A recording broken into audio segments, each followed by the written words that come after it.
कुछ बड़ी खबर आपको बता दें। टेक्निकल खराबी की वजह से विमान और बैंक सेवाएं भी प्रभावित हुई हैं। ये सर्वर डाउन बताया जा रहा है, जिसमें स्टॉक एक्सचेंज भी प्रभावित हुआ है। कई न्यूज चैनल्स और रेडियो सेवाओं पर भी इसका असर सिर्फ देश ही नहीं बल्कि दुनिया भर में देखा जा रहा है। जर्मनी के बर्लिन एयरपोर्ट में टेक ऑफ बंद कर दिया गया है। सबसे ज्यादा अमेरिकी विमानन कंपनियों पर इसका असर देखा जा रहा है। अमेरिका जाने वाली विमान या फिर जो वहां से आने वाले विमान हैं उन पर इसका असर दिख रहा है। सीधे तौर पर ये एक बड़ा ब्रेकडाउन, टेक्निकल खराबी की वजह से कई फ्लाइट्स डिलेड, कई फ्लाइट कैंसिल और जैसा कि हमने आपको जानकारी दी, जर्मनी एयरपोर्ट पर पूरी तरह से टेक ऑफ को बंद कर दिया गया है क्योंकि सर्वर में दिक्कत है। इसी वजह से फ्लाइट्स की मॉनिटरिंग या फिर उनके आवागमन में जिस तरह की डिटेल्स चाहिए होती हैं वो नहीं अभी मिल पा रही हैं।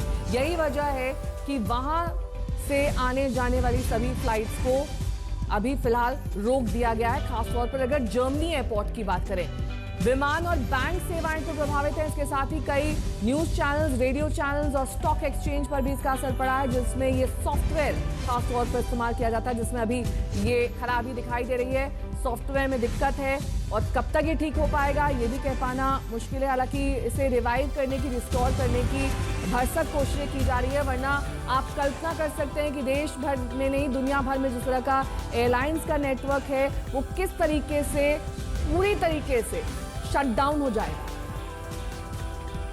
स्काई न्यूज कैसे प्रभावित हुआ है ये हम आपको तस्वीर दिखा रहे हैं। इंटरप्शन इन ब्रॉडकास्ट इन्होंने साफ तौर पर कहा है और ये भी कहा है कि we hope to restore the transmission of Sky News shortly. कोई समय सीमा नहीं है, जल्द से जल्द इसे रिस्टोर कर लिया जाएगा, ये स्काई न्यूज की ओर से कहा जा रहा है। ये न्यूज चैनल है जो प्रभावित हुआ है सर्वर डाउन होने की वजह से। इसके अलावा हमने आपको लॉस एंजलिस एयरपोर्ट की तस्वीरें दिखाई थी, वहां पर भी डिस्प्ले स्क्रीन पर इस तरह की जानकारी दी जा रही है कि टेक्निकल खराबी के चलते कई विमान प्रभावित हो सकते हैं। भुवनेश्वर एयरपोर्ट हम आपको लिए चले थे, वहां पर हमने आपको दिखाया था कि कैसे कई फ्लाइट्स डिले या फिर रीशेड्यूल की गई हैं, कई को कैंसिल करना पड़ा।